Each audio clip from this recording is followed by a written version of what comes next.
آپ اور میں کشف المحجوب کے اس درس میں شامل ہیں۔ تو موضوع چل رہا تھا یہ صوفیہ کرام کا جو معمول ہے لباس کے باب میں، وہ صوف کا لباس پہننا اور گدڑی کا استعمال، اس کی بنیادی طور پر بحث چل رہی تھی۔ حضور داتا صاحب رحمۃ اللہ علیہ نے پہلے تو صوف کے لباس پہننے کے حوالے سے جو صوفیاء کے ہاں اقوال ہیں احادیث کی شکل میں اس کا تذکرہ کیا، پھر مختلف انبیاء کا صوف کا لباس پہننے کا تذکرہ ہوا، صحابہ کا اور تابعین کا صوف کا لباس پہننا، اور اس کے علاوہ جو اول درجے کے اولیاء ہیں جو تصوف کی طرف مائل ہوئے ان کا صوف کا لباس پہننے کا آپ نے تذکرہ کیا۔ اس کے بعد پھر آپ نے صوف کا لباس پہننے کی بحث کرتے ہوئے ان لوگوں کی قسمیں بیان کیں جو صوفیاء کی مجلسوں میں آ کر بیٹھتے رہے، اور 3 طبقے تو صوفیاء سے متاثر ہو گئے، چوتھے طبقے نے پھر آ کر تصوف کی نقالی شروع کر دی۔ تو اس کا آپ نے بڑا تفصیلی تذکرہ کیا۔ اب چوتھے طبقے کا ہی آپ ذکر کر رہے ہیں، بھئی یہ جو چوتھے طبقے کے لوگ تھے یہ کیا کرتے رہے ہیں، تو اس کے آپ جملے فرما رہے ہیں۔ آج کل ایسے لوگوں کی کثرت ہے جو صرف صوف کا لباس پہنتے ہیں، لیکن جو تصوف کے اصل اعمال ہیں، جو اس کا اصل معیار ہے، اس کو ملحوظ نہیں رکھتے۔ آج کل ایسے لوگوں کی کثرت ہے، پس مناسب ہے کہ جو کام تم سے نہیں ہو سکتا اس کا ارادہ بھی نہ کرو۔ اب حضور داتا صاحب تبصرہ کر رہے ہیں ان لوگوں پر جو صوفیاء کی مجلسوں میں آئے، تو انہوں نے صرف صوفیاء کو جو کچھ دیکھا تو ان کی ظاہری چیزیں ان کو تھوڑی اچھی لگیں، اور یہاں تک کہ صوفیاء کو سمجھا جی یہ گدڑی کا لباس پہنتے ہیں، تو اس طرح کر کے وہ، اور اس کے علاوہ ذرا صوفیاء کا اخلاق تھوڑا سا اچھا ہے، تو ان چیزوں سے تو ان کو ذرا رغبت ہو گئی، تو ان کا جی ان کی عزتیں بھی بڑی ہوتی ہیں اور لوگ مال و دولت بھی بڑا دیتے ہیں اور ان کا رعب بھی بڑا ہوتا ہے، تو پھر اس طرح صوف کا لباس پہن کر یہ توقعات رکھنے لگے کہ لوگ ہمیں مال و دولت بھی دیں گے، لوگ ہمارے ہاتھ بھی چومیں گے، ہم سے عقیدت بھی رکھیں گے۔ تو ان کا بنیادی طور پر آپ نے تذکرہ کیا۔ تو آپ تبصرہ فرما رہے ہیں پس مناسب ہے کہ جو کام تم سے نہیں ہو سکتا اس کا ارادہ بھی نہ کرو۔ بھئی پھر اس طرف آئیں نا جب ایک کام کرنا نہیں۔ اگر تم 1000 سال بھی طریقت قبول کر لینے کے بارے میں کہتے رہو تو یہ اس لمحے کی مثال نہیں بن سکتی جس میں طریقت خود تمہیں قبول کر لے۔ اب کہتے بتا رہے ہیں کہ اگر کوئی بندہ اپنے قلبی ذہنی ارادے سے طریقت میں نہیں آئے گا، صرف ظاہر داری کے طور پر طریقت میں آئے گا، تو ظاہر داری کے طور پر تو بے شک 1000 سال بھی وہ لگا رہے تو طریقت اسے کچھ بھی نہیں دے گی۔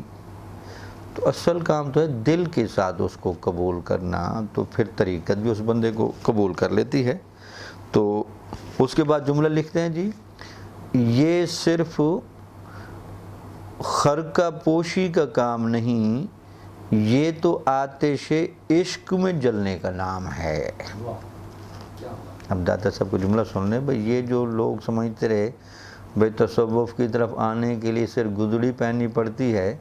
اور کچھ نہیں کرنا پڑتا، تو آپ کہہ رہے ہیں یہاں تو صرف لباس نہیں بدلنا پڑتا، یہاں سے تو بنیادی طور پر بندے کو اندر سے بدلنا پڑتا ہے۔ اور بندے کے اندر سے بدلنے کا کیا مطلب یہ ہے کہ وہ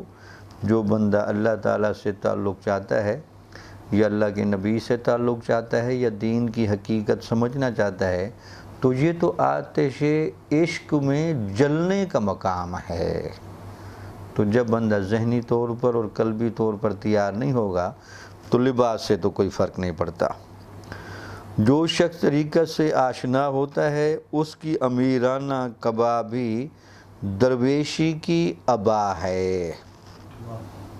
تو آپ نے کہا بنیادی طور پر تصوف کا جو مطلب ہے یہ بندے کے باطن کی تبدیلی ہے، بندے کے ذہن کی تبدیلی ہے، قلب کی تبدیلی ہے اور روح کی گہرائی ہے۔ تو یہ اصل سفر تو اندر کا ہے۔ ہاں یہ ایک الگ بات ہے کہ تصوف جہاں اندر بھی تبدیلی کرتا ہے وہ باہر کے ماحول میں بھی شریعت کی مطابقت ضرور لے کر آتا ہے، لیکن اس کا اصل محاذ باطن ہے، بندے کے اندر کی تبدیلی ہے۔ تو تبصرہ کرے اس میں کوئی شک نہیں کہ صوفیہ نے گدڑی کا لباس پہنا اور گدڑی کے لباس کو یا صوف کے لباس کے پہننے کو روحانیت کے ساتھ یا مجاہدات کے ساتھ یا انسان کی روحانی ترقی کے ساتھ ان کو بڑی مناسبت محسوس ہوئی، اس کا معمول تو انہوں نے اس لیے رکھا۔ لیکن جو لوگ یہ سمجھ رہے ہیں، جو چوتھے طبقے کی آپ بات کر رہے ہیں، جنہوں نے صرف صوفیہ کی گدڑی کے پہننے کی تو نقل کی، اس پر تو عامل ہوئے، لیکن باطن کی تبدیلی اور اندر سے بدل جانے کے لیے وہ تیار نہ ہوئے، تو آپ اسی کا اشارہ کریں کہ تصوف بنیادی طور پر تو باطن کی تبدیلی کا نام ہے۔ اب کہتے ہیں کہ جو شخص اس ارادے سے، جو شخص طریقت سے آشنا ہوتا ہے اس کی امیرانہ کبابی درویشی کی ابا ہے۔ تو آپ کمپیریزن کریں، اگر کوئی امیر آدمی ہے اور وہ لباس بڑا شاہانہ پہنتا ہے لیکن اندر سے اگر وہ بدل گیا ہے تو وہ صحیح راہ پر ہے، لیکن جو صرف گدڑی کو پہن کر پھر رہا ہے اور اس نے اپنا دل بھی تبدیل نہیں کیا، دماغ تبدیل نہیں کیا، روح کی گہرائی سے وہ نہیں بدلا، تو اس کو تو کچھ بھی نہیں ملے گا۔ تو لباس سے کوئی فرق نہیں پڑتا، اصل تبدیلی اندر کی ہے۔ اب کہتے ہیں کہ جو شخص اس ارادے سے بیگانہ ہے اس کی گدڑی اس کے لیے نحوست اور قیامت کے دن باعث شقاوت ہوگی۔ اب آپ نے فتویٰ بھی دے دیا، لاتا صاحب تو فتویٰ دے سکتے ہیں نا، تو آپ کہہ سکتے ہیں جو شخص اس ارادے سے بیگانہ ہے،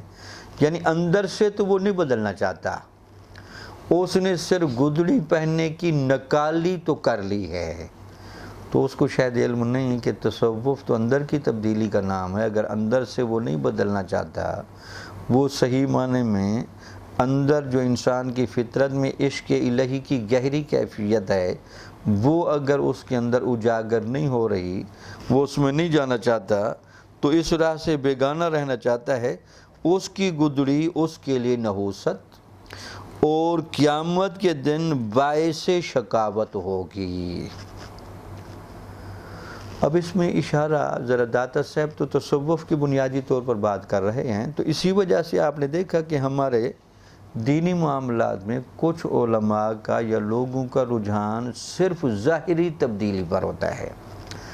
باطن کی تبدیلی پر نہیں ہوتا، تو ان چیزوں کا بھی فی نفس ہی کوئی اثر نہیں پڑتا۔ تو اگر اس کو میں لاجیکلی بھی بیان کروں آپ اور میں سمجھنے کی کوشش کریں، سب سے پہلے ہوتے ہیں عقیدے کی درستگی، اس کے اوپر ہوتا ہے نیت کا درست ہونا، اس کے اوپر ہے عمل کا ہونا۔ اب جو لوگ اعمال پر تو بڑا زور دیتے ہیں، ظاہر داری پر بڑا زور دیتے ہیں، لیکن اس کی جو دو بیس بننے والی چیزیں ہیں، نیت کی درستگی اور عقیدے کی درستگی، اگر وہ چیزیں نہیں ہیں تو ان ظاہری اعمال کا کچھ بھی نہیں ہو سکتا۔ تو دادا سے بھی وہی بات کر رہے ہیں کہ جن لوگوں نے صرف صوفیہ کو دیکھا اور صوفیہ کی گدڑی کی نقالی تو کی، اس کو پہننا تو اپنا معمول بنایا، لیکن تصوف جن چیزوں کی ڈیمانڈ کرتا رہا، جو اس کے بنیادی تقاضے تھے، جو اس کے بنیادی عناصر ہیں، وہ اس نے اڈاپٹ نہیں کیے، تو یہی گدڑی اس کے لیے باعث نحوست بھی بنے گی اور قیامت والے دن باعث شقاوت بھی ہوگی۔ اب آپ ایک واقعہ بیان کرتے ہیں اس بات کو سمجھانے کے لیے۔ چنانچہ ایک بزرگ سے لوگوں نے کہا آپ گدڑی کیوں نہیں پہنتے؟ شاید اس واقعے کے لکھنے کا حضور داتا صاحب کا یہ بھی اشارہ ہو کہ یہ گدڑی کا پہننا یہ اکثر اولیاء کا معمول تو رہا، لیکن متقدمین میں سے بھی کچھ صوفیہ یہ نہیں پہنتے تھے، تو اسی طرح باقی لکھتے ہیں چنانچہ ایک بزرگ سے لوگوں نے پوچھا آپ گدڑی کیوں نہیں پہنتے؟ آپ نے فرمایا جوان مردوں کا لباس پہننا اور اس کی ذمہ داریاں پوری نہ کرنا منافقت ہے۔ بزرگ کا جواب دیکھیں، اس نے کہا جی یہ جو گدڑی پہننا یہ بنیادی طور پر جوان مردی کی علامت ہے، یعنی ایک بندہ گدڑی کی شکل میں یا اون کی شکل میں، اس زمانے میں جو کھردرا لباس تھا جو جسم کو مسلسل تھوڑی تھوڑی تکلیف دیتا تھا تاکہ جسم بیدار رہے اور اس کے اندر وہ سستی وہ کاہلی پیدا نہ ہو، تاکہ وہ ہر وقت عبادت میں، ریاضت میں، ذکر میں اور خدمت خلق میں مصروف رہے۔ تو اسی کا آپ کہہ رہے ہیں کہ آپ نے فرمایا کہ جوان مردوں کا لباس پہننا اور اس کی ذمہ داری پوری نہ کرنا منافقت ہے۔ تو گدڑی کا لباس اصل میں یہ ایک نشانی تھی اس بات کی کہ یہ بندہ ایک عام روٹین سے ہٹ کر چلنے والا بندہ ہے، یہ راہ رخصت کا نہیں، یہ راہ عزیمت کا بندہ ہے۔ تو ان کا وہ گدڑی کا لباس تو اصل نشانی اس بات کی تھی یہ بندہ جوان مرد ہے۔ اب پھر میں جوان مردوں کی اگر لباس وہ پہنوں اور جوان مردوں کی جو ایک ذمہ داری ہے وہ پوری نہ کروں تو اس سے منافقت لازم آئے گی۔ اب وضاحت کرتے ہیں، یہ ان کا ایک مکالمہ داتا سے ہم نے ذکر کیا، اب اس کی وضاحت کرتے ہیں۔ اگر یہ لباس کوئی شخص اس لیے پہنتا ہے کہ اللہ تعالیٰ کے حضور اس کے خاص بندوں میں شمار ہو تو وہ لباس کے بغیر بھی اپنے بندوں کو جانتا ہے۔ اب حضور داتا سے فرما رہے ہیں کہ ہو سکتا ہے کہ جو گدڑی پہننے والا ہم اس سے پوچھیں کہ آپ کیوں پہنتے ہیں، تو وہ کہتا ہے یار یہ گدڑی تو بنیادی طور پر میں اس لیے پہنتا ہوں تاکہ اللہ تعالیٰ کے خاص بندے گدڑی پہنتے ہیں، میں بھی گدڑی پہن کر پھر رہا ہوں گا تو اللہ تعالیٰ جب دیکھے گا تو مجھے بھی خاص بندوں میں سمجھے گا۔ تو ایک بندہ یہ جواب دیتا ہے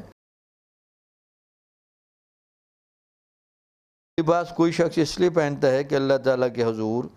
اس کے خاص بندوں میں شمار ہو تو وہ لباس کے بغیر بھی اپنے بندوں کو جانتا ہے۔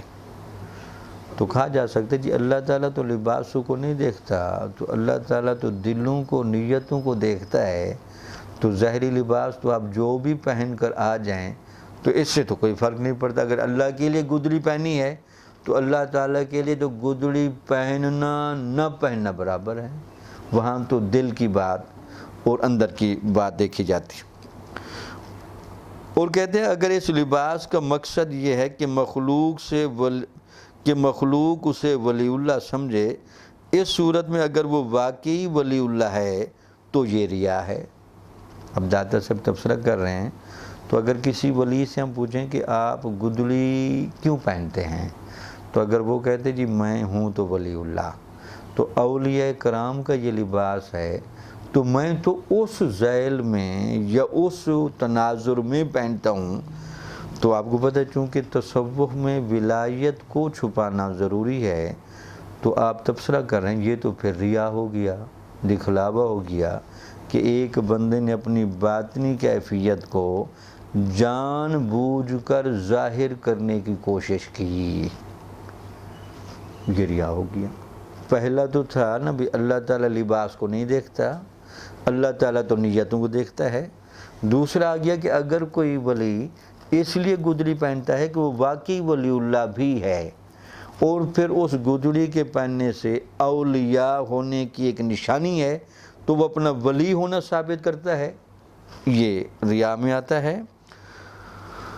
اور اس لباس کا مقصد یہ ہے کہ مخلوق اسے ولی اللہ سمجھے، اس صورت میں اگر وہ واقعی ولی اللہ ہے تو یہ ریا ہے، اگر وہ فی الحقیقت ولی اللہ نہیں تو یہ منافقت ہے۔ یعنی اس کی تین سائڈیں ہو سکتی، یا تو یہ ہے کہ وہ گدڑی کا لباس پہنتا ہے اللہ کے لیے تاکہ اللہ تعالیٰ جب دیکھے تو اللہ تعالیٰ کے چونکہ اولیاء گدڑی پہنے ہوئے ہیں تو یہ بھی گدڑی والوں میں شامل ہوگا تو اللہ تعالیٰ پر اس کا ولی ہونا ظاہر ہوگا۔ تو وہ تو کہتے ہیں اللہ تعالیٰ کو تو ایسی ضرورت نہیں ہوتی کہ کسی کے ظاہر کو دیکھ کر وہ فیصلہ کرے، وہ تو دیکھتا ہے باطن کو۔ یا پھر یہ ہے کہ وہ گدڑی اس لیے پہنتا ہے کہ لوگ اس کو ولی سمجھیں، حالانکہ وہ واقعی ولی بھی ہے، پھر بھی صوفیاء کے نزدیک یہ ریا ہے، کیونکہ ولایت کے لیے ہے اصول اخفاء۔ اب وہ اپنا ولی ہونا لباس کے ذریعے ظاہر کر رہا ہے، تو ولی کو اجازت نہیں ہوتی۔ اسی وجہ سے ہمارے اولیاء نے اگر کہیں کرامت بھی اور اپنی ولایت بھی ظاہر کرنی ہو تو وہ ممکنہ حد تک اخفاء کرتے ہیں اور ایسی چیزیں درمیان میں لے آتے ہیں تاکہ یہ ظاہر نہ ہوں۔ اگر وہ ولی نہیں ہے تو یہ پھر منافقت ہے۔ تو یہاں ایک واقعہ بھی بیان کیا، اب داتا صاحب رحمۃ اللہ علیہ اس کا تبصرہ کرتے ہیں،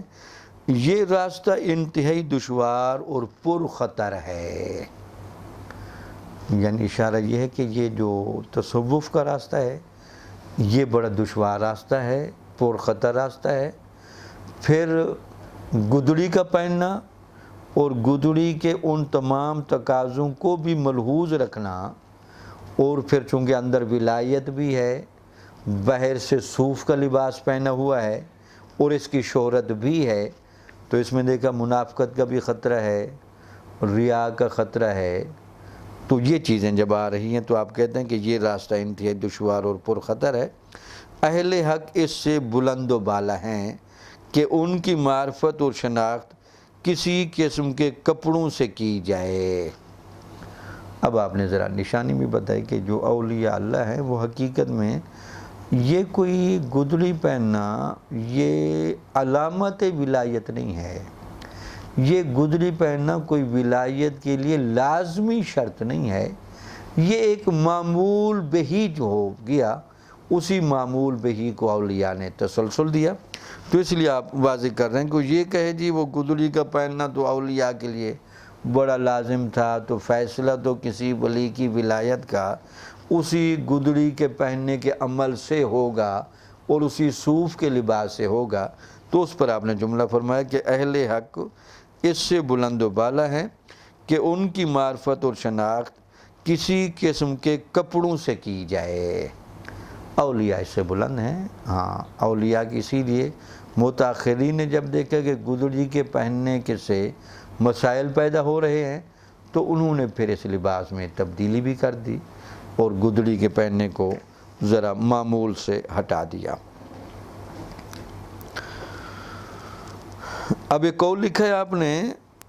الصفاء من اللہ تعالی انعام و اکرام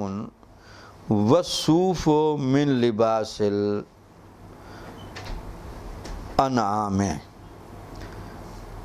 اب ذرا حقیقت بیان کریں کہ یہ جو صفا ہے، صفا باطن یا تصوف، یہ تو اللہ تعالیٰ کی طرف سے خاص انعام اور عطیہ، اور یہ جو صوف کا لباس پہننا ہے یہ تو جانوروں کا لباس ہے۔ تو یعنی اب یہ تبصرہ آپ نے اسی لیے قول نقل کیا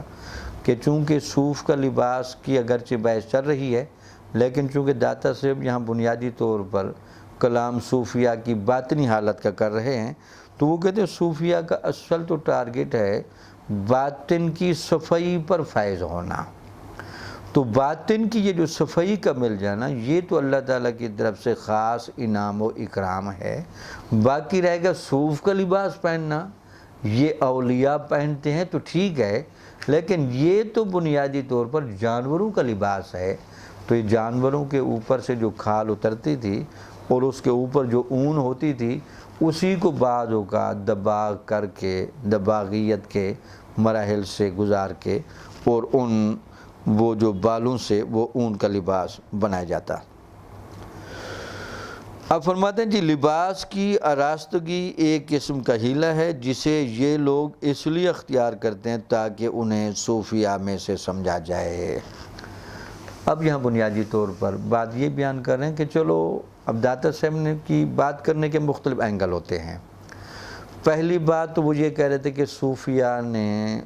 اون کا اور صوف کا گدڑی کا لباس پہنا۔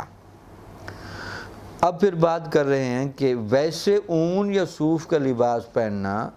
یہ خصوصیات اصلیہ میں سے نہیں ہے، یہ قاعدہ اصلی نہیں، یہ قاعدہ اضافی ہے۔ اصلی قاعدہ وہ ہوتا ہے کہ اس کے بغیر چیز نہیں ملے گی۔ اضافی کا مطلب یہ ہوتا ہے کہ اچھا اگر اہتمام آپ کرنا چاہیں تو ٹھیک ہے، لیکن اگر کوئی اہتمام نہ کرے تو اس پر اعتراض نہیں کیا جائے گا۔ اب چونکہ داتا صاحب کے علم میں کوئی سوال کر سکتے، پھر یہ جو عام لوگ تھے جو صوفیاء کی مجلس میں بیٹھے، وہ صوف کا لباس کیوں پہنتے تھے؟ پھر صوفیاء بھی صوف کا لباس پہنتے تھے، تو ان میں بنیادی طور پر فرق ہم کیسے کریں ہیں؟ تو عام بندہ تو صرف گردڑی کے لباس میں کوئی بندہ ملبوس ہے تو اس کو ولی سمجھتا ہے، اس کو صوفی سمجھتا ہے، تو اولیاء بھی وہی پہن رہے ہیں، عام بندہ بھی وہی پہن رہا ہے، تو اس کا آپ جائزہ لیتے ہوئے کہتے ہیں کہ لباس کی آراستگی ایک قسم کا ہیلہ ہے جسے یہ لوگ اس لیے اختیار کرتے ہیں تاکہ انہیں صوفیاء میں سے سمجھا جائے۔ یعنی باقی رہ کے جی عام لوگوں نے گدڑی کیوں پہنی، یہ گدڑی یا اون یا صوف کے لباس کو کیوں اختیار کیا؟ ان کا تو کہتے ہیں ایجنڈا یہ ہے کہ ہمیں کسی نہ کسی طرح اولیاء کی صف میں شامل ہونے کا موقع مل جائے، وہ تو اسی ہیلے کی وجہ سے وہ لباس پہنتے ہیں۔ تو چونکہ تذکرہ بھی بنیادی طور اسی طبقے کا چل رہا ہے تو آپ نے یہ ان کے بارے میں جملہ کہا۔ البتہ اس راہ کے مشائخ خود بھی یہ لباس پہنتے رہے ہیں اور اپنے مریدوں کو بھی گدڑی سے آراستہ ہونے کا حکم دیتے آئے ہیں تاکہ لوگوں میں ان کی پہچان ہو جائے اور ساری مخلوق ان کی نگرانی کرنے لگے، یہاں تک کہ اگر انہیں اس کا قدم ڈگمگائے تو فوراً مخلوق ان پر زبان ملامت دراز کرے۔ عام بندوں نے تو گدڑی اس لیے پہنی تاکہ لوگ ان کو ولی کہیں، مشائخ طریقت نے اور ان کے مریدوں نے گدڑی اس لیے پہنی تاکہ لوگ بتائیں یار ہم اس لیول کے لوگ ہیں، لوگ ان پر نگرانی کی نگاہ رکھیں، ان کا اپنے طبقے کے لیے آگے بھی بات بیان کرتے ہیں۔ چونکہ گدڑی پہننے کے مشائخ کے ہاں معمولات جو رہے ہیں اس میں کئی پہلو تھے۔ ایک پہلو تو آپ اور میں نے سمجھا جو شروع میں داتا صاحب نے اشارہ کیا کہ یہ جو ایک لباس ہے یہ جسم کو بیدار رکھتا ہے، جسم کو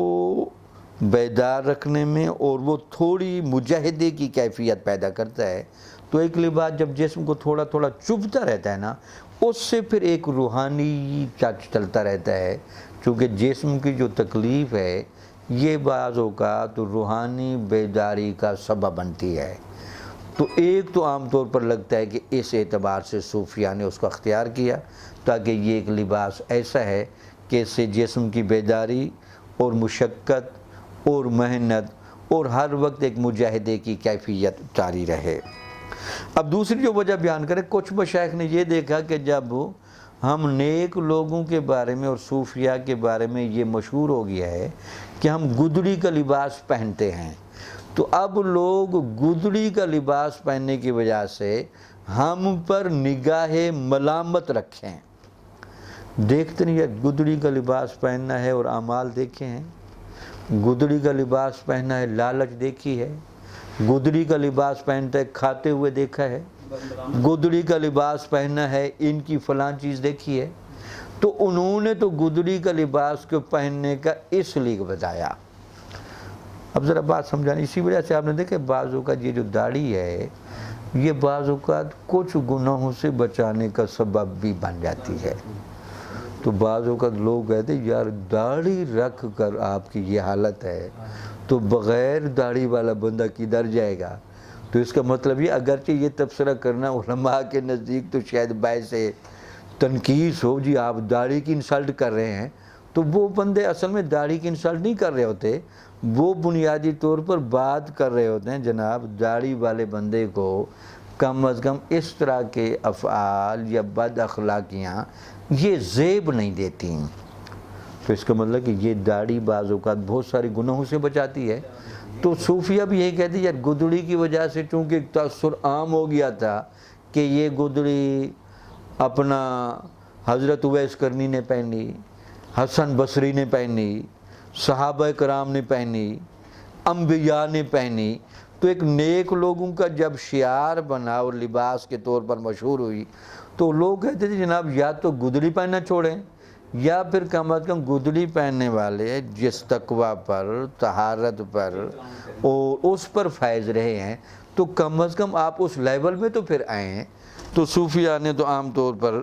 گدڑی کے لباس کو پہننا اس طرح اپنے معمول میں جاری رکھا۔ اب کہتے ہیں تاکہ لوگوں میں ان کی پہچان ہو جائے اور ساری مخلوق ان کی نگرانی کرنے لگے، یہاں تک کہ اگر کہیں ان کا قدم ڈگمگائے تو فوراً مخلوق ان پر زبان ملامت دراز کرے۔ یہ ملامت بھی مقصود تھی کہ تاکہ لوگ ہم پر نگاہ تنقید رکھیں۔ اچھا، یہ ایک تصوف کا بڑا گہرا قاعدہ ہے کہ صوفیاء کے ہاں یہ بڑا معمول ہے، چونکہ تصوف میں دو چیزیں بڑا گہرا اصول ہیں۔ ایک تو خود اپنے اوپر گہری محاسبے کی نگاہ رکھنا تاکہ بندہ خود اپنا محاسبہ کرے۔ دوسرا اصول یہ ہے کہ اگر کسی جگہ کوئی چیز راہ سے ہٹنے کے امکانات پیدا ہو رہے ہیں تو لوگوں کو اپنے اوپر ملامت کرنے کا وسیع موقع دینا۔ اب وہ ملامت کا موقع دینے کا مطلب کوئی انسلٹ ذات نہیں، ملامت کا موقع دینے کا مطلب مزید اصلاح ہے، کیونکہ انسان مزاجاً بڑا پیچیدہ ہے۔ یا تو بعض اوقات انسان خود اپنا اتنا احتساب کرے ٹھیک ہو جائے۔ اب چونکہ خود احتسابی کے باب میں انسان بڑا کمزور واقع ہوا ہے۔ شیدائی کا تذکرہ حضرت سہل بن عبداللہ تستری رحمۃ اللہ علیہ کہتے ہیں کہ میری شیطان سے ملاقات ہوئی تو میں نے شیطان سے پوچھا کہ آپ کا بہکانے کا سب سے قوی ذریعہ کیا ہے؟ اس نے کہا انسان کو بہکانے کا جو سب سے قوی طریقہ ہے، ذریعہ ہے، وہ ہے ہر بندے کا اپنے آپ کو پسند کرنا۔ ہر بندہ کہتا ہے میں بے قصور ہوں، اس جگہ سے میں فوراً جلدی آتا ہوں، کیونکہ جب مجھے پتہ چلتا ہے کہ یہ بندہ بنیادی طور پر جرم کر کے، گناہ کر کے اور ساری چیزیں کرنے کے بعد بھی اگر اپنے آپ کو پاک صاف سمجھتا ہے تو اس کا مطلب ہے کہ اگر میں یہاں وسوسہ ڈالوں اور یہاں شر انگیزی کروں تو یہ موقع دے گا۔ تو آپ نے فرمایا کہ واقعی یار یہ تو بڑی عجیب بات ہے، یہ سوائے اولیاء کے اور محققین کے یہ بندہ کوئی بھی جگہ نہیں دیتا، خواہ وہ علماء کیوں نہ ہوں، عوام کیوں نہ ہوں۔ ویسے ہمارے سیاستدان اور دیگر طبقے تو ویسے الگ رہ گئے، یہ تو علماء بھی بعضوں کا سچ بات ہو تو اگر ان کے سامنے کیجئے تو وہ لڑنے لگ جاتے، وہ کہتے یہ بات آپ نے کیسے کر دی۔ تو صوفیاء نے جب دیکھا کہ یہ برائی کی اصل جگہ یہ ہے، یا تو بندہ اپنے اوپر احتساب کی نظر رکھے، یا پھر یہ کہ خود بھی احتساب کی نظر رکھیں، کوئی اگر آپ پر احتساب کی نظر رکھے اس کو وسیع موقع دیں، اور اس میں پس منظر کیا ہے اصلاح نفس، تاکہ بندہ چلو اپنی خود اصلاح نہیں کر سکتا تو کم از کم دوسرا بندہ کوئی بات کر کے اصلاح کرتا رہے۔ بلکہ خوبصورت واقعہ بھی سنوں، اور اس کا صوفیاء نے بڑا تجربہ کیا ہے۔ داتا سے بھی اسی طرف اشارہ کرے کہ گدڑی کا لباس پہننے کا بھی صوفیاء کا جو معمول شروع ہوا تو ایک تو لباس اس زیب و زینت کے باب میں عام لباسوں سے تھوڑا گھٹیا ہے۔ اب یہ گھٹیا کا معنی تنقیص کے لیے نہیں، یعنی اس کا لیول کم ہے۔ عام لباس میں ذرا بندہ اچھا لگتا ہے، گدڑی میں وہ لیول نہیں لگتا۔ تو دوسرا یہ ہے کہ یہ جو ایک لباس ہے یہ تنقید اور ملامت کی بنیاد پر اگلوں کو ایکسیس دیتا ہے۔ صوفی بڑا موقع دیتے ہیں کہ ہاں ہم پر تنقید کریں، ہمیں کوئی بات سمجھائیں، اگر واقعی پھر ان کے اندر وہ بات ہو تو وہ کہنے والے کا شکریہ بھی ادا کرتے ہیں اور اس پر مزید غور و فکر کر کے اپنی اصلاح کرتے ہیں۔ حضرت عمر رضی اللہ تعالیٰ عنہ نے ایک صحابی کی ذمہ داری لگائی تھی کہ وہ آپ کو روزانہ ملے اور آ کر آپ کو یہ جملہ کرے کہ اے عمر آپ اللہ کا خوف کریں۔ اب صحابہ کو جب اس بات کا پتہ چلا بھئی یہ عجیب بات ہے کہ آپ اتنے جلیل القدر صحابی اور پھر عشرہ مبشرہ میں آپ شامل، پھر آپ کے بارے میں یہ اطلاع کہ آپ کی زبان پر اللہ تعالیٰ کلام فرماتا ہے، تو پھر یہ کیا بات؟ تو چونکہ وہ حقیقت پسند لوگ ہوتے ہیں تو بہرحال پھر لوگ ان کے جلال سے بھی ڈرتے تھے۔ پھر جب آپ کی داڑھی کے اندر سفید بال آ گئے تو وہ بندہ پھر جب دوبارہ آپ کے پاس آیا تو آپ نے کہا یار اب آ کر مجھے نہ کہا کر، اب میری داڑھی میں سفید بال آ گئے ہیں، اب یہ میری تنبیہ کے لیے کافی ہیں۔ تو یہ دیکھ لیں، ایسے لوگ یہ اہتمام اس لیے کرتے ہیں کیونکہ بندے کی جو اصلاح کا باطنی مرحلہ ہے، داخلی پہلو ہے، یہ پیچیدہ بھی بڑا ہے، مشکل بھی بڑا ہے۔ پھر ہر بندہ اس راستے کو اس کوشش کے ساتھ اور محنت کے ساتھ طے کرنے کے لیے تیار نہیں۔ یہ کوئی عام سطح نہیں، اسی لیے آپ نے اوپر 2 جملے خوبصورت بولے تھے کہ یہ صرف خرقہ پوشی کا کام نہیں، یہ تو آتش عشق میں جلنے کا نام ہے۔ یہ تو اتنا گہرا سفر ہے کہ آتش عشق میں بندہ جلے گا تب کہیں جا کر بندے کی باطنی اصلاح ہوگی۔ دوسرا پھر آپ نے جملے اوپر بولے تھے کہ یہ جو راستہ انتہائی دشوار اور پر خطر ہے۔ اب تو شاید لوگ تصور دیتے ہیں ولی بن جانا، نیک بن جانا اور صوفیانہ سطح پر اتر جانا یہ بڑا آسان ہے۔ تو چونکہ داتا صاحب جیسے بزرگ بڑے حقیقت پسند ہیں، ہاں وہ لوگوں کو یہ تبصرہ کر کے مایوس نہیں کرتے، لیکن اصل حقیقت کی اطلاع دیتے ہیں کہ اگر آپ کہتے ہیں کہ بندہ باطن سے بدل جائے اور اس کے دل و دماغ کا قبلہ صحیح ہو جائے اور اس کے اندر صحیح معنی میں روحانی سکون اور اطمینان کی کیفیت ہو تو یہ کام ہے بڑا مشکل۔ تو صوفیہ نے گدڑی کا لباس پہن کر جہاں وہ اپنے باطن کا محاسبہ کے لیے ذاتی طور پر مراقبوں میں بیٹھ بیٹھ کر اپنے ضمیر کو جھنجھوڑتے تھے، وہاں لوگوں کو بڑی ایکسیس دیتے تھے کہ آپ ہیں، ہمارے اوپر تنقید کریں، ہمیں سمجھائیں۔ اب وہ سمجھانے میں یا ملامت کی گنجائش نکالنے میں بنیادی مقصد یہ ہوتا ہے کہ یار چلو کسی طرح میری اصلاح ہو جائے۔ اب داتا صاحب رحمۃ اللہ اپنا ایک واقعہ بھی لکھتے ہیں، تو لکھتے ہیں جی میں ایک مقام میں پھنس گیا، میں نے بڑی کوشش کی کہ وہ مقام مجھ پر منکشف ہو، انکشاف نہ ہو، میں بڑا پریشان، لیکن ایک واقعہ میرے ساتھ ایسا ہوا اور اس واقعے پر میں نے بڑا صبر و تحمل کیا، اللہ تعالیٰ نے وہ مقام میرے اوپر منکشف کیا۔ وہ کہتے ہیں کہ میں جنگل میں تھا، تو جنگل میں ڈھونڈتے ڈھونڈتے میں ایک ایسی جگہ چلا گیا جہاں فقیر بیٹھے ہوئے کوئی چیز کھا رہے تھے اور وہ اوپر بالا خانے میں تھے۔ میں نیچے پہنچے، سلام کیا، انہوں نے مجھے دیکھ کر میری حالت کو دیکھ کر ذرا حقارت کی، لیکن میرے لیے کوئی اور چانس نہیں تھا، تو اوپر جو کچھ بھی کھا رہے تھے اوپر سے وہ چھلکے میرے اوپر پھینکتے تھے اور میں اس پر صبر کرتا رہا۔ تو ان کے چھلکے پھینکنا اور میرا اس موقع پر صبر کرنا، اور بلکہ ان کے چھلکے پھینکنے پر میری اندر کی سزا یہ تھی کہ علی بن عثمان تو اس سے زیادہ مجرم ہے، تجھے تو زیادہ چھلکے پڑنے چاہیے، تو کون سی اہلیت رکھتا ہے؟ تو اس کے بعد وہ میری جو روحانی کیفیت تھی وہ منکشف ہو گئی۔ چونکہ انسان بنیادی طور پر بڑا پیچیدہ ہے، تو خود اصلاحی کا سفر یا اولیاء کی تربیت میں اگرچہ یہ سفر بڑا کرتا ہے، لیکن بعض اوقات بہر کے کسی دشمن کی تنقید یا کسی خیر خواہ کی تنبیہ وہ بعض اوقات بہت گہرا اثر کر جاتی ہے۔ تو صوفیہ نے یہ جو گودڑی پہننا، یہ بھی جب وہ ایک بندہ عزت کے باب میں جہاں جسم کے عزت یا زیب و زینت کے باب میں وہ اتنا نیچے اتر آیا ہے کہ گدڑی کا لباس پہنتا ہے، تو پھر ملامت کا موقع دیتا ہے،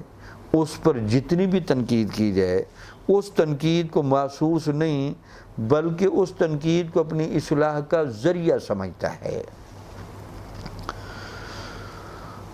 یہاں تک کہ اگر کہیں ان کا قدم ڈگمگائے تو فوراً مخلوق ان پر زبان ملامت دراز کرے، اگر وہ اس لباس میں کوئی خلاف شرع کام کرنا چاہیں تو بھی مخلوق کی شرم و حیا کی وجہ سے نہ کر سکیں۔ الغرض گدڑی پہننا اولیاء اللہ کے لیے باعث زیب و زینت ہے۔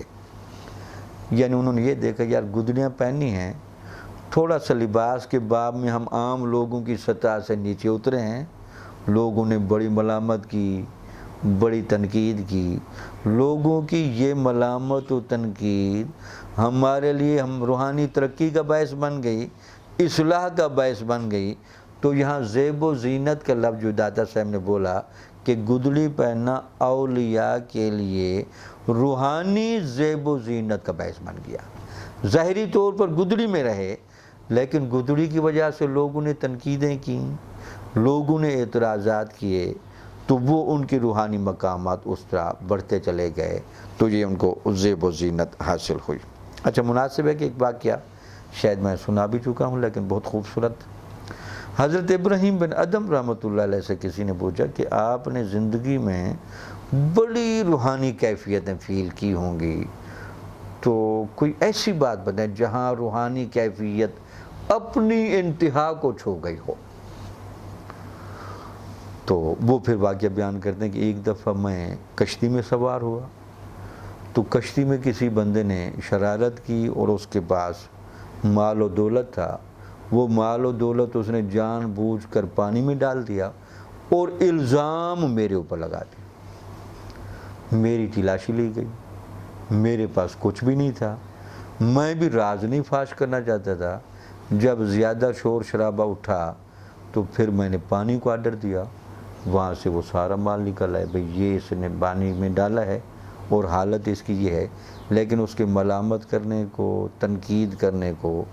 میں نے اپنے نفس کی تنبیہ کے لیے جانا، کہا کچھ بھی نہیں. اچھا، پھر زیادہ وہاں مسئلہ بنا. میرا لباس اس طرح کا تھا، بال بکھرے ہوئے. وہاں شرارتی لڑکے تھے، انہوں نے میرے سر پر پیشاب کر دیا. میں سر نیچے کر کے بیٹھا رہا صرف اپنی تنبیہ کے لیے کہ ابراہیم بن ادم، دیکھنے میں تو ظاہری طور پر عمل صحیح نہیں ہو رہا، تیرے سر پر پیشاب کیا جا رہا ہے، لیکن ابراہیم بن ادم تیرا باطن پیشاب سے بھی زیادہ پلید ہے. تو حقیقت پسند بن، ظاہری چیزوں کو نہ دیکھ. وہ کہتے ہیں وہ جو میں نے صبر و تحمل کا مظاہرہ کیا، اس پر اتنی گہری روحانی کیفیت مجھے فیل ہوئی کہ اس سے بڑھ کر کبھی نہیں ہوئی. اب دیکھ رہے ہیں جن لوگوں کے باطنی جذبے اور جن لوگوں کی سطح اس درجے کی ہے، تو وہاں دیکھیں اصلاح کرنا، اپنی تربیت کرنا، مراحل تصوف کو طے کرنا، کوشش کرنا، وہ ان کو کن اعلیٰ مراتب کی طرف لے کر جاتی ہے. تو داتا صاحب اسی نقطے کو بیان کر رہے ہیں کہ یہ گدڑی پہننے کا بھی جو عمل ہے، یہ اولیاء کو ظاہری طور پر تو لباس کے باب میں ایک عام سطح سے بھی نیچے لے آیا، لیکن یہ لباس ان کو روحانی طور پر ایسا زیب و زینت کر گیا. تو یہ بنیادی طور پر وجہ بنی کہ اولین جو صوفیاء نے گدڑی کا معمول بنایا. آپ گدڑی عوام لوگ بھی پہنتے رہے، جعلی تصوف کی طرف مائل لوگ بھی پہنتے رہے. تو بعض اوقات امیروں کو بھی شوق ہوا یار ہم بھی گدڑیاں پہنیں. اب داتا صاحب نے پسند فرمایا کہ میں ذرا اس کا بھی تبصرہ کروں. عوام کیوں گدڑی پہننا چاہتے تھے؟ امیر بندہ گدڑی کیوں پہننا چاہتا تھا؟ عام پہنے تو کیا ہوگا، امیر پہنے تو کیا ہوگا؟ عوام کے لیے اس لباس میں عزت ہے. عوام نے تو اس لیے پہنا جی یار یہ چونکہ صوفیاء کا لباس ہے، اس لباس پہننے والوں کو لوگ ولی سمجھتے ہیں. تو آپ نے دیکھا اب تو شاید داڑھی رکھنا اتنا باعث سے عزت نہیں رہا، لیکن تھوڑا 15-20 سال پہلے آپ چلے جائیں، جو بندہ داڑھی رکھتا تھا ہر بندہ عزت دیتا تھا. تو بعض اوقات کچھ چیزیں ایسی ہو جاتی ہیں، چونکہ گدڑی اولیاء کا معمول رہا تو عوام کے لیے اس لباس میں عزت ہے، جبکہ خواص کے لیے ذلت. عام بندے کی عزت ہے لیکن خاص بندے کی ذلت. اب آپ تشریح کرتے ہیں. عوام کی عزت یہ ہے کہ جب کوئی عام شخص یہ لباس پہنے گا تو لوگ اس کی عزت کریں گے. عام بندہ پہنے گا تو لوگ کہیں گے یار چلو کچھ بھی نہ ہو، یہ کہیں ولی نہ بن گیا ہو، اس کے باطن کی کیفیت یا دل و دماغ کی کیفیت کہیں اچھی نہ ہو. یہ تو ان کا ہو گیا. تو لوگ اس کی عزت کریں گے۔ اور خواص کے حق میں باعث ذلت اس طرح ہے کہ جب وہ یہ لباس اختیار کریں مخلوق انہیں عامیانہ نگاہوں سے دیکھے گی۔ اب یہ صوفیہ کا رخ آ گیا۔ صوفیہ نے کہا یار گدلیاں پہنیں، ہم ویسے چہروں کے اعتبار سے بڑے خوبصورت ہوتے ہیں، تو آپ کو پتہ ہے ولایت کا رنگ چہرے پر بھی بڑا نظر آتا ہے، تو وہ کہتے ہیں یار جو کچھ باطن میں ہے اس کو گدلی میں چھپاؤ تاکہ لوگ عام سمجھے یار اس کے پاس کیا ہونا ہے، جس کے پاس لباس بھی نہیں، جس کے پاس عام رہنے سہنے کی سہولیات نہیں، یہ کیا رکھتا ہوگا۔ خواص نے تو اس لیے پہنا جو اندر خزانہ مخفی ہے اس کو چھپائیں، وہ تو عام لوگوں کی نگاہ میں ذلت کے لیے، تاکہ لوگ عام سمجھیں، ہمیں عزت نہ دیں۔ اچھا عوام نے پہنا بھئی لوگ ہمیں ولی سمجھیں۔ اب داتا صاحب نے ذرا اس رخ کو بیان کیا تو پھر لکھتے ہیں اور انہیں اس لباس پر ملامت کرے گی۔ اس طرح اس لباس کے بارے میں کہا گیا لباس النعم للعوام و خوشن البلائے للخواص، یعنی یہ جو جانوروں کا یہ جو لباس النعم للعوام ہے، یعنی عوام کے لیے تو یہ نعمتوں کا لباس ہے، یعنی عوام نے گدڑی پہنی تو ان کے لیے تو عزت بن گیا۔ وَحُوشَنُ الْبَلَاءِ لِلْخَوَاصِ، لیکن یہ گدڑی کا لباس یہ خاص لوگوں کے لیے آزمائش اور مصیبت کو لے کر آیا، ان کے لیے مصیبت بنا۔ کیوں؟ ان کی باطنی کیفیت اور ہے اور ظاہری کیفیت اور ہے۔ عوام اندر کچھ نہیں رکھتے، ظاہر سے گدڑی پہن کر ولی بننا چاہتے ہیں، اولیاء اندر بہت کچھ رکھتے ہیں، اب ظاہر سے ایک آزمائشی ماحول رکھنا چاہتے ہیں تاکہ لوگوں کو ہماری ولایت کا یا ہمارے مقام و مرتبے کا علم نہ ہو سکے۔ آپ فرماتے ہیں اس کی وجہ یہ ہے کہ عوام اکثر پریشان حال ہوتے ہیں، ان کا ہاتھ کہیں پہنچتا نہیں، نیز علاوہ حصول جاہ و دولت کے لیے ان کے پاس کوئی دوسرا ذریعہ ہوتا نہیں جس سے وہ دنیا اور دولت اکٹھی کر سکیں۔ اب کہتے ہیں عوام نے تو اس لیے پہنا چونکہ عوام کو روٹی چاہیے، عزت چاہیے، پیسہ چاہیے، تو اولیاء کو یہ چیزیں چونکہ وافر مقدار میں لوگ دیتے ہیں، تو انہوں نے کہا چلو یار کھانا کہیں سے نہیں ملتا، چلو یہ نکالی کر کے یہ تھوڑا بہت لنگر، یہ اس طرح کی چیزیں یہاں سے مل جائیں گی۔ عوام نے تو اس کو لیا اس طرح، گدڑی پہنی، عزت بھی لی، دولت بھی لی، مرتبہ لے لیا۔ دوسری طرف اگر خواص اس راہ کی طرف آئیں تو انہیں اپنی عمارت و ریاست چھوڑنا پڑتی ہے اور عزت کی جگہ ذلت اختیار کرنا پڑتی ہے۔ اب جو لوگ پھر حقیقت میں تصوف کی طرف آئے اور پھر تصوف کی چیزوں کا اڈاپٹ کرنے پر آئے تو ان کو تو جو پہلے کہا گیا تو پہلے تو مال و دولت کو آپ چھوڑیں نا، عزت بھی چھوڑیں، سلطنتیں چھوڑیں، ابراہیم بن ادم جیسے بزرگ، قاضی عیاض جیسے لوگ، پھر اس طرح کے لوگ جو بڑے بڑے تاجر رہے، بادشاہ رہے، اپنے زمانے کے دنیاوی اعتبار سے عزت والے لوگ رہے، جب وہ تصوف کی طرف ہے تو ان کا یار یہ تو بڑا دشوار گزار رستہ ہے، یہاں تو سب کچھ ہی گنوانا پڑتا ہے، یہاں عزت بھی گنوائیں، مال و دولت بھی گنوائیں، بادشاہت بھی گنوائیں، پھر اوپر سے لباس بھی گدڑی کا۔ تو اس میں کوئی شک نہیں کہ شروع میں تو ان کو بڑی تکلیفیں ہوئی ہوں گی، لیکن بعد میں آہستہ آہستہ جیسے جیسے روحانی ترقی ہوتی گئی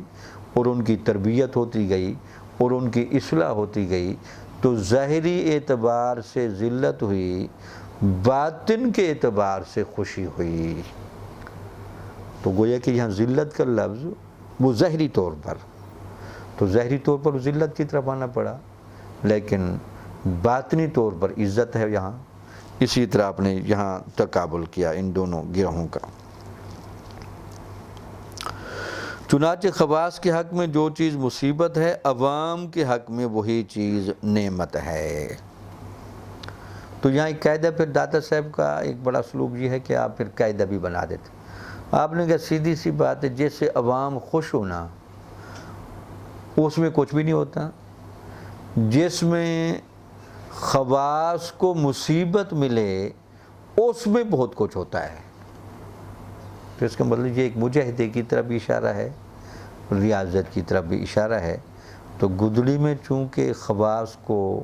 تکلیف ہوتی ہے، تو وہ تکلیف اس طرح کہ اگرچہ بباطن تو وہ بڑے شاعر ہیں، لیکن ظاہری طور پر گدڑی پہنی ہوئی ہے، اخفاء کے اعتبار سے وہ بڑے خوش ہوتے ہیں، لیکن اب وہ ظاہر و باطن میں چونکہ توازن نہیں ہوتا، تو بعض اوقات یہ چیز بہت بڑی آزمائش کا ذریعہ بھی بن جاتی ہے۔ اب اگلا پھر گدڑی کے بارے میں آپ قول کسی کا لے رہے ہیں۔ المرقعۃ قمیص الوفاء لأہل الصفاء وسریال السرور لأہل الغرور۔ آپ کہتے ہیں یہ جو گدڑی کا لباس پہننا ہے یا صوف کا لباس پہننا ہے، یہ اہل صفا کے لیے وفا کی قمیص ہے، یعنی گدڑی کا لباس اہل صفا کے لیے وفا کی قمیض ہے۔ اب لکھتے ہیں وَسَرْوَالُ السَّرُورِ لِأَهْلِ الْغُرُورِ، اور جو اہل غرور لوگ ہیں ان کے لیے سرور کی شلوار ہے۔ جو اہل غرور ہیں جب وہ گدڑی پہنتے ہیں تو گویا کہ انہوں نے یہ سرور کی شلوار پہن لی۔ جو اہل صفا ہیں جب انہوں نے گدڑی پہنی، انہوں نے کہا جی ہم نے تو وفا کا قمیص پہن لیا۔ اب اس کی داتا سے وضاحت فرماتے ہیں کہ یہ کیا ہے۔ چنانچہ اہل صفا اس لباس کے پہننے سے دونوں جہاں سے خالی اور بے تعلق ہو جاتے ہیں، جبکہ اہل غرور اسے پہن کر حق تعالی سے پرے اور اپنی اصلاح سے دور ہو جاتے ہیں۔ تو گویا کہ داتا صاحب نے کہا کہ جس نے گدڑی کا لباس پہنا تو گدڑی کا لباس پہن کر ایک ولی نے ثابت کر لیا کہ مجھے دنیا اور آخرت سے کوئی غرض نہیں، اگر میری غرض ہے تو صرف اللہ کے تعلق سے، اگر میری غرض ہے تو نبی کے تعلق سے، اگر میری غرض ہے تو دین کی حقیقت سے۔ مجھے یہ تین چیزیں دے دیں، باقی نہ مجھے دنیا میں کچھ چاہیے نہ مجھے آخرت میں کچھ چاہیے۔ اس کے لیے علامت تھی گدڑی کا لباس۔ تو یعنی داتا صاحب کریں کہ گدڑی کے لباس میں تو صوفیہ جب اس کو پہنتے ہیں تو یہ سمجھتے ہیں کہ جو بندہ گدڑی کا لباس پہن کر دنیا میں گزارا کر سکتا ہے، تو اس کی اگر باطن میں اصلاح کی جائے، تربیت کی جائے اور اس کا مطمع نظر بڑا اونچا کیا جائے تو یہ یہاں تک جا سکتا ہے کہ یہ کہ جی دنیا سے بھی مجھے کوئی غرض نہیں، آخرت سے بھی مجھے کوئی غرض نہیں، مجھے غرض ہے تو صرف اللہ کی رضا سے ہے، اللہ تعالیٰ کے مشاہدے سے ہے، مجھے اللہ اور اس کے نبی سے تعلق کی خواہش ہے، بس وہ خوش ہو جائیں، مجھے کچھ بھی نہیں چاہیے۔ اس کے لیے علامتی لباس ہے گدڑی۔ اس لیے کچھ صوفیہ نے یہ قول کیا کہ گدڑی کا لباس جب ولیوں نے پہنا تو یہ کہتے تھے جی دیکھ لیں ہم نے لباس کے باب میں بھی ہاتھ دیکھیں کتنا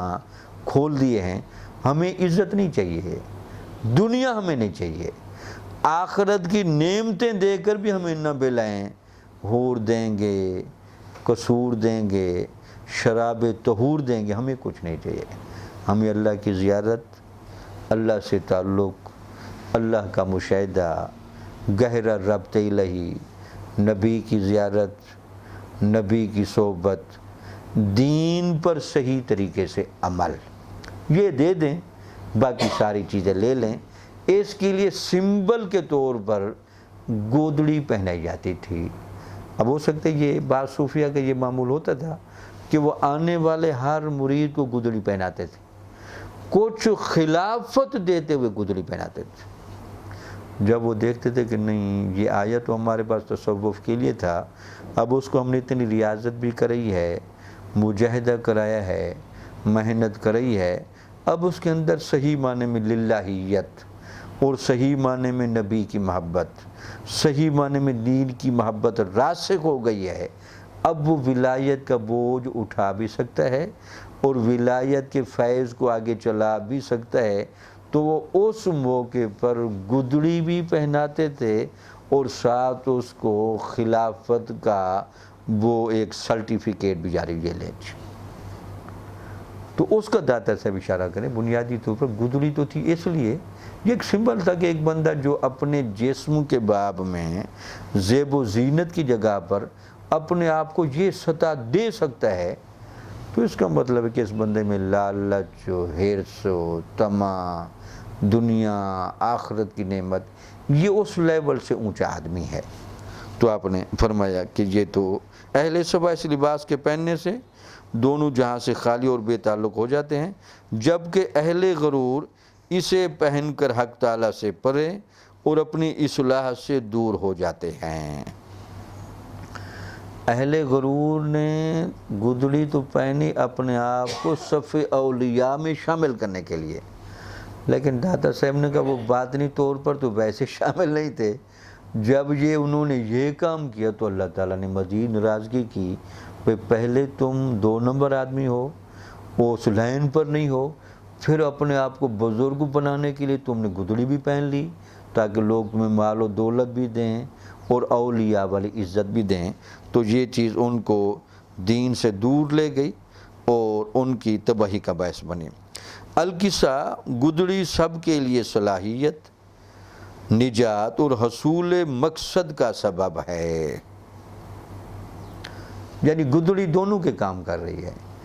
گدڑی ولیوں کے لیے نشانی ہے کہ دنیا اور آخرت میں ان کو کچھ نہیں چاہیے، ایک تو یہ کر رہا ہے، دوسرا گدڑی پہن رہا ہے تاکہ دنیا بھی مجھے دیں، عزت بھی مجھے دیں اور مجھے ولی بھی جانیں۔ تو جو 1 نمبر آدمی ہے اس کے لیے وہ صحیح کام کر رہی ہے، جو غلط ہے اس کو مزید غلطی کی طرف دھکیل رہی ہے۔ القصہ گدڑی سب کے لیے صلاحیت، نجات اور حصول مقصد کا سبب ہے، البتہ ایک کے لیے صفائی ہے تو دوسرے کے لیے غطا۔ ایک کے لیے تو صفائی ہے، دوسرے کے لیے یہ باعث حجاب ہے۔ پہلے وہ غلط ہے، الٹا گدڑی کا لباس پہن کر وہ اپنے آپ کو ولی سمجھنا چاہتا ہے یا کہلوانا چاہتا ہے، تو یہ اس کے لیے مزید پردے کا باعث ہے۔ ایک کے حق میں پردہ ہے تو دوسرے کے لیے موافقت۔ اب ایک کے لیے تو پردے کا باعث ہے اور دوسرے کے لیے موافقت۔ مجھے توقع ہے کہ یہ سارے لوگ ایک دوسرے کی محبت اور حسن صحبت کی بدولت نجات حاصل کر لیں گے۔ اب چونکہ داتا صاحب کا ذرا اسلوب بہت اچھا ہے، اچھا سارا تبصرہ کر لینے کے بعد بھی وہ اب یہ ایک جملہ بول رہے ہیں کہ ہاں کچھ لوگ ہیں ممکن ہے گدڑی پہنتے ہوں، تو ہو سکتا ہے کہ گدڑی شروع میں جب پہنی تو اس وقت ان کی نیت ٹھیک نہیں تھی، لیکن اولیاء کی صحبت میں بیٹھے رہے تو شاید ان کا من بھی بدل جاتا ہوگا، توجہ ہو جاتی ہوگی۔ تو بعض اوقات جب گدڑی پہنی تھی تو ٹھیک نہیں تھے، لیکن جب اپنی مرشد کی صحبت میں مسلسل رہے، وہ اعمال و اذکار بھی تھوڑے تھوڑے شروع کر دیے، تو لگتا یہ کہ ظاہری طور پر جو ابتدائی قدم ٹھیک نہیں اٹھا تھا وہی قدم بعد میں اچھائی کی طرف چل پڑا۔ تو ان کو اللہ تعالیٰ اس محبت کا اور حسن صحبت کا فائدہ دے کر ایسے گدڑی پہننے والوں کے لیے نجات کی راہ بھی کھول دے گا۔ چونکہ انسان مختلف ہیں، اس لیے داتا سے پھر ایک قاعدہ فکس نہیں کر دے۔ ہو سکتا ہے کہ پہلے کسی بندے نے گدڑی اس لیے پہنی کہ ولیوں میں شمار ہو، لیکن حسن اتفاق اس کو کوئی اچھا ولی مل بھی گیا، وہ اس کی صحبت میں بیٹھا، باتیں سنی، وہ شروع سے تو بدلا ہوا نہیں تھا، گدڑی پہنتا تھا، بعد میں گدڑی کے مطابق اندر بھی بدلتا گیا، اس خدمت میں رہا، مرشد کے پاس رہا، عبادت کرتا رہا، نیک بن گیا، تو گدڑی اس کے لیے نجات کا باعث بن گئی۔ تو اس کے لیے آپ دعا فرما رہے ہیں۔ حضور صلی اللہ علیہ وسلم کے ارشاد گرامی من احب قوما فہو منہم، جو شخص جس جماعت کے ساتھ محبت کرے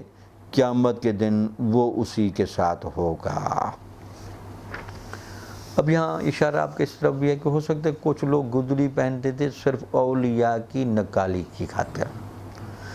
ان کو اپنا ولی کہلوانا مقصود نہیں تھا، وہ کہتے ہیں یار اندر کی تبدیلی تو ہے مشکل، ہم تو صرف گدڑی پہنے کہ چونکہ ہمارے مرشد گدڑی پہنتے تھے میں تو اس لیے پہن رہا ہوں، میرا کوئی ایسے مقصد نہیں کہ میں مجھے ولی سمجھا جائے، نہ میں اس کی بنیاد پر عزت چاہتا ہوں۔ تو پھر اس کی چونکہ نیت نیک ہے، اچھا ہے، تو اللہ تعالیٰ اس پر برکت کرے، خیر کرے، اور مرشد کی توجہ کی وجہ سے یا تصوف اور ولایت کے جو اذکار ہیں، اعمال ہیں، ریاضات ہیں، ان پر پختگی کی وجہ سے اس کو تھوڑی ولایت مل جائے، تقوی مل جائے، طہارت مل جائے، اور وہ اس لائن پر آ جائے، تو دیکھنے میں تو شاید اولیاء سے وہ نیچے ہوگا، لیکن اللہ تعالیٰ قیامت والے دن اس کو ان کے ساتھ اکٹھا کرے گا۔ اب یہاں میں ایک جملہ کہتا ہوں، اللہ تعالیٰ اس کو قبول فرمائے، آپ فرمائیں، اگر آپ کا اور میرا مقصد بنیادی طور پر کشف المحجوب کو پڑھنے اور سمجھنے کا صرف یہی ہے کہ حضور داتا صاحب کی تصوف کی مراد ہمیں ملے، اور حضور داتا صاحب رحمۃ اللہ علیہ کی ہمیں صحیح معنی میں محبت ملے، اور اللہ تعالیٰ ان کی تعلیمات اور صوفیانہ فکر کے مطابق آپ کو اور مجھے چلنے کی توفیق دے، تو یہ حدیث اور داتا صاحب کے تبصرے کے مطابق آپ اور میں داتا صاحب کے ساتھ ہوں گے۔ تو اللہ تعالیٰ یہ باتیں سنتا ہے، ان کو قبول فرمائے۔ تو آپ نے دیکھا حضور نبی اکرم صلی اللہ علیہ وسلم نے فرمایا کہ جو آدمی بنیادی طور پر جس قوم سے محبت کرتا ہو، اگرچہ اس محبت میں ملاوٹ نہ ہو اور اس میں دوئی نہ ہو اور خرابی نہ ہو، اگرچہ وہ عمل کے باب میں پیچھے کیوں نہ رہ جائے، تو اللہ تعالیٰ اس محبت کی وجہ سے اس بندے کو ان کے ساتھ ضرور شامل کرے گا۔ تو آپ نے یہی کہا کہ جن لوگوں نے صرف گدڑی اولیاء کی صرف نقل کرنے کے لیے پہنی، ولایت مقصود نہیں، شہرت بھی مقصود نہیں، مال و دولت بھی مقصود نہیں، صرف چیزوں کے ظاہر پر اکتفا کرتا ہے، وہ کبھی حقیقت کو نہیں پہنچتا، اور واضح رہے کہ آدمی کا وجود ربوبیت کا حجاب ہے، اور یہ حجاب اس وقت تک فنا نہیں ہوتا جب تک حال اور کیفیات کو تبدیل نہ کیا جائے۔ اب چونکہ داتا صاحب یہ بنیادی طور پر تصوف کی کتاب لکھ رہے ہیں، تو چونکہ بحثیں ضمناً آتی ہیں، گدڑی کی بات چل پڑی تو آپ نے اس کا ایک تفصیلی جائزہ لیا۔ اب کہتے ہیں کہ یار بندہ کہتا ہے یار اللہ تعالیٰ تک پہنچنے میں پردہ لٹکا ہوا ہے، تو وہ کہتے ہیں یہ پردہ جو ہے، یہ سب سے بڑا پردہ یہ بندے کا اپنا پردہ ہے، بندہ اپنے آپ سے باہر نہیں نکلنا چاہتا۔ تو اب اپنے آپ سے باہر نکلنے کا ایک مطلب تو یہ ہے کہ اس نے جو اپنی سوچ بنائی ہوئی ہے، جو ارادے ہیں، جو خیالات ہے، جو مقصد ہے، وہ یہی ہے اپنے متعلقہ مفاداتی، تو لہٰذا اس سے نہیں نکلنا چاہتا۔ یا پھر دوسرا مقصد یہ ہوتا ہے کہ اپنا وہ احتساب نہیں کرتا تاکہ اپنے ضمیر کی بنیاد پر اپنی روح کی حقیقت کو سمجھے۔ جب یہی بندہ الستو بربکم قالوا بلا کا انکار کر رہا تھا، اب یہ وہی بندہ تو ہے جو ایک وجود خارجی لے کر بیٹھا ہے۔ اب جب یہ اپنے آپ سے پوچھتا ہے کہ میں کہاں سے آیا ہوں، میں کیوں آیا ہوں، میں نے کدھر جانا ہے، تو یہ چھپ کر کے بیٹھا رہتا ہے۔ اس کو اطلاع ہونی چاہیے کہ یہ کسی مقصد کے لیے آیا ہے، اور مقصد بتلا کر بھیجا گیا ہے، اس کو باطن ہر چیز کا پتہ ہے۔ یہ ایک الگ بات ہے کہ اپنے باطن پر اپنے جسمانی کثافتوں کا، غفلتوں کا، کردورتوں کا یہ پردہ ڈال رکھا ہے، ورنہ اس کا باطن اس کو بتا سکتا ہے کہ تو ہے کون، آیا کہاں سے ہے،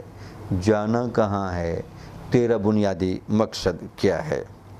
آپ فرماتے ہیں کہ آدمی کا وجود ربوبیت کا حجاب ہے، یہی حجاب ہے۔ یہ جس دن ٹوٹ گیا اور بندے کے باطن کی صدا اس کے کانوں کو سنائی دینے لگی، یار مجھے اللہ کے وعدے پر پکا اور کھڑا رہنا چاہیے، میں تو وہاں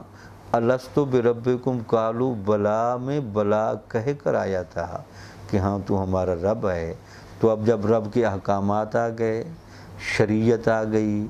انبیاء آ گئے، زندگی گزارنے کا طریقہ بتایا گیا، کامیابی کے طریقے بتائے گئے، وہ سزا کے طریقے بتائے گئے، تو اب ان طریقوں پر اگر عمل نہیں کرتا تو اس کا مطلب یہ کہ تو حجاب تو خود ڈال کر بیٹھا ہے۔ اگر ایسا ہوتا کہ اللہ تعالیٰ نے کوئی پلان نہ بتایا ہوتا، انسان کی فطرت نہ بنائی ہوتی اور انسان بالکل خالی تختی کی مانند ہوتا،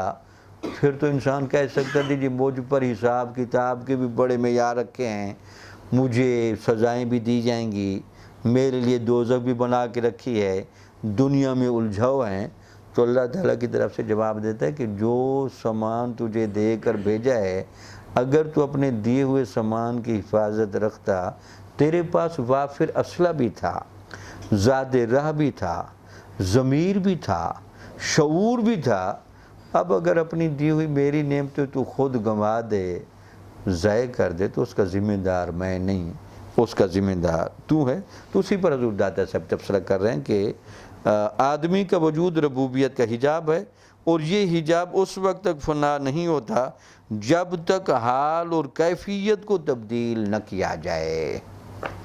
اچھا، عام طور پر لوگ کہتے ہیں جی تصوف کی طرف آنا تو چاہتے ہیں جیسے آپ اور میں ہیں، آ نہیں سکتے۔ تو داتا سے بھی کہہ رہے ہیں کہ جناب یہاں آنا اس وقت ہوگا جب حالت بدلے گی، جب دل و دماغ میں عشق الہی کی گہری تپش لگے گی، جب وہ ولولہ، وہ شوق، وہ گہرا عشق آئے گا، یہ چیزیں بدلتی جائیں گی تو سارا منظر نظر آئے گا۔ تو اسی وجہ سے بابا بلے شاہ کے بھی غالباً شعر ہیں، اور پیر مہر علی شاہ صاحب کی شاید کلام میں اشارے ہیں کہ لوگ تو کہتے ہیں وہ الستو بربکم قالوا بلا کی باتیں بڑا عرصہ ہو گئے ہیں، وہ کہتے ہیں یہ تو کل کی بات، یہ ہم سن رہے ہیں کہ اب بھی ہماری روح کہتی ہے کہ نہیں، وہ وعدہ تو ہم کر کے آئے ہیں۔ تو جب وہ وعدہ اللہ سے کر کے بندہ آئے اور پھر اللہ سے کیا وہ وعدہ بندہ بھول جائے، تو اللہ تعالیٰ اسی کی تو پکڑ کرے گا کہ وہاں وعدہ کیا تھا، یا تو وعدہ بندہ کرے ہی نہ، تو پھر تو بندہ کہہ سکتا ہے جی ہم تو اس وقت ہی انکاری تھے۔ تو جب سب نے اقرار کیا تو وہ کہتے ہیں جی وہ اقرار کا مجھے پاس بھی دیں، تو دنیا میں صرف میں نے تو دارالامتحان بنایا، چلو چند عرصے کے لیے تمہیں وہاں بھیجا، چلو یار وہاں کا ایک آزمائشی نظام دیکھ کر آؤ۔ تو ہر بندے کے لیے اس کے حسب استطاعت اللہ نے ایک آزمائش بنائی ہے، اس سے وہ گزارتے ہر کسی۔ تو وہاں کیا کر کے ہے تم، اور تمہیں کیا کرنے کا کہا گیا تھا، تو اس کا آپ ذکر کر رہے ہیں۔ اچھا، ٹائم بھی مجھے بتاتے رہیں، اذان ابھی نہیں ہوئی نا، ہو گئی ہے، چلو ٹھیک۔ جب کہتے ہیں اگر آدمی کا وجود ربوبیت کا حجاب ہے، اور یہ حجاب اس وقت تک فنا نہیں ہوتا جب تک کہ حال اور کیفیت کو تبدیل نہ کیا جائے، اور صفا حجاب کے ختم ہونے کا نام ہے۔ اب کہتے ہیں کہ یہ جب ایک کیفیت میں تبدیلی ہوگی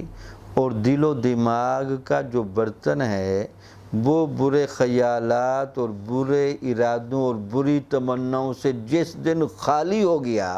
اور بالکل صاف ستھرا ہو گیا، تو پھر آپ کو پتہ چل جائے کہ نہیں، ولایت کسے کہتے ہیں، قرب الہی کسے کہتے ہیں، روحانیت کسے کہتے ہیں، تو وہ چیزیں منکشف ہو جائیں گی۔ تو یہ کہ گدڑی کا تذکرہ کر رہے تھے، تو آپ نے پھر تصوف کی حقیقت پر گفتگو کرنا شروع فرما دی۔ پھر کہتے ہیں پھر فانی صفت کے حامل کو کوئی لباس اختیار کرنا کیوں کر درست ہو سکتا ہے، اور اسی طرح تکلف کے ساتھ اپنے آپ کو آراستہ کرنا بھی اس کے لیے ممکن نہیں ہوتا۔ اب داتا صاحب چونکہ بہت گہرے محقق بھی ہیں، صوفی بھی ہیں، تو اب شاید آپ اس بات کا جواب دے رہے ہیں کہ لوگ پوچھ سکتے ہیں یا چلو ٹھیک ہے اندر تو ولایت مل گئی، لیکن بہرحال وہ بندے تو بنیادی طور پر انسان ہیں، تو ہر بندے کا بنیادی تقاضا تو اچھا لباس پہننا ہے، تو صوفی جب گدڑی پہنتے تو مطمئن کیوں ہوتا ہے؟ چلو یار تھوڑا سا اضطراب تو ہونا چاہیے یار، چلو لوگوں سے نظریں چھپائے، خلوت میں بیٹھا رہے، لوگوں میں گھومے پھرے نہ، تو لوگوں میں گھومتا پھرتا بھی ہے، چلتا پھرتا بھی ہے، لیکن اس لباس کے پہننے کے باوجود مطمئن پڑا نظر آتا ہے۔ اب اس کی آپ جواب دے رہے ہیں داتا صاحب، کہتے ہیں وجہ یہ ہے کہ پھر فانی صفت کے حامل کو کوئی لباس اختیار کرنا کیوں کر درست ہو سکتا ہے؟ جب ایک بندے کے اندر تبدیلی احوال ہوئی اور تبدیلی احوال کی وجہ سے اس کا باطن صاف ہو گیا اور صفت صفا کے مقام پر وہ آیا، تو وہ تو بندہ اندر سے بدل گیا ہے۔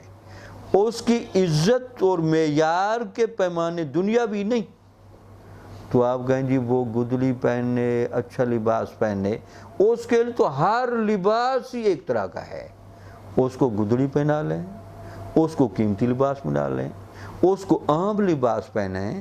یہ لباسوں کا فرق ان بندوں کے لیے تو ہوتا ہے جنہوں نے عزت کے اور شعور کے معیارات بنائے ہوں دنیاوی۔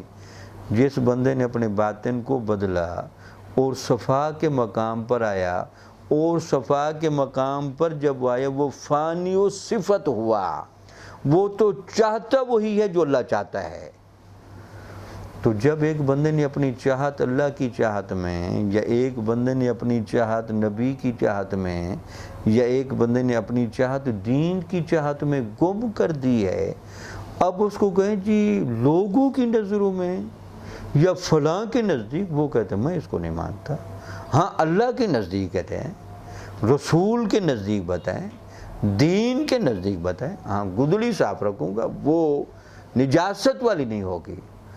باقی قیمتی لباس ہو یا گدلی کا لباس، اس میں میرے نزدیک کوئی فرق نہیں۔ اب اس کی لاجک یہ بتا رہے ہیں کہ بنیادی وہ چونکہ اندر سے بدل گئے ہیں، وہ فانی و صفت ہیں، تو فانی و صفت والے سے پوچھیں جی قیمتی لباس، عام لباس، سادہ لباس، وہ کہتے کوئی فرق نہیں، اس میں کیا فرق پڑتا ہے؟ تو وہی کہہ رہے ہیں کہ پھر فانی و صفت کے حامل کو کوئی لباس اختیار کرنا کیوں کر درست ہو سکتا ہے، اور اس طرح تکلیف کے ساتھ اپنے آپ کو آراستہ کرنا بھی، تکلف کے ساتھ اپنے آپ کو آراستہ کرنا بھی اس کے لیے ممکن نہیں ہوتا۔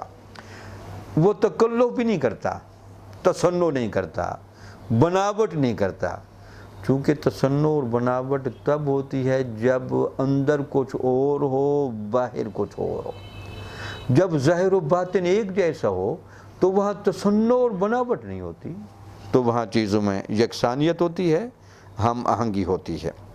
پس جس وقت فنا کی صفت ظہور پذیر ہو جاتی ہے اور اندرونی آفات درمیان سے اٹھ جاتی ہیں، اس وقت اسے صوفی کا نام دیا جائے یا کوئی اور نام دیں، اس کے لیے یکساں ہے۔ تو کہتے ہیں بنیادی طور پر یہی تھا، وہ فانی و صفت ہوا، تو جب فانی و صفت ہو گیا تو اس کے اندر کے جو نقائص تھے یا اس کے اندر کے انسان کے جو پرابلم تھے وہ سارے ختم ہو گئے۔ اب اس کو گدڑی کا لباس پہنا کر صوف اور صوفی بنا دیں یا گدڑی کے لباس کے بغیر بٹھا دیں تو اس کو کوئی فرق نہیں پڑتا۔ تو گویا کہ آپ نے گدڑی کے لباس کی بحث کے تناظر میں تصوف کی حقیقت اور صوفی کے مقام و مرتبے کی کیفیت کو بھی بیان کیا۔ تھوڑا کر لوں؟ اچھا چلو ٹھیک ہے۔ آگے بنیادی طور پر بحث آ رہی ہے کہ یہ گدڑی پہننے کی کیا اوصاف ہے۔ اب داتا صاحب کا اسلوب دیکھیں، حالانکہ بحث بنیادی طور پر چل رہی ہے کہ گدڑی کا لباس کیوں پہنا کیا یا گدڑی کا لباس پہننا صوفیہ کی ہاں کیوں چلا، تو حالانکہ بات وہ ہے، لیکن ان کی طبیعت کی گہرائی اور روحانی غلبہ دیکھیں، بات وہ ہو رہی ہے، لیکن ہر دوسرا جملہ تصوف کی حقیقت پر، تصوف کی طرف دعوت پر اور انسان کی صحیح معنی میں تبدیلی پر زور دے رہا ہے۔ اللہ تعالیٰ مجھے اور آپ کے ان باتوں کو سمجھنے کی توفیق عطا فرمائے۔ وآخر دعوانا الحمدللہ رب العالمین۔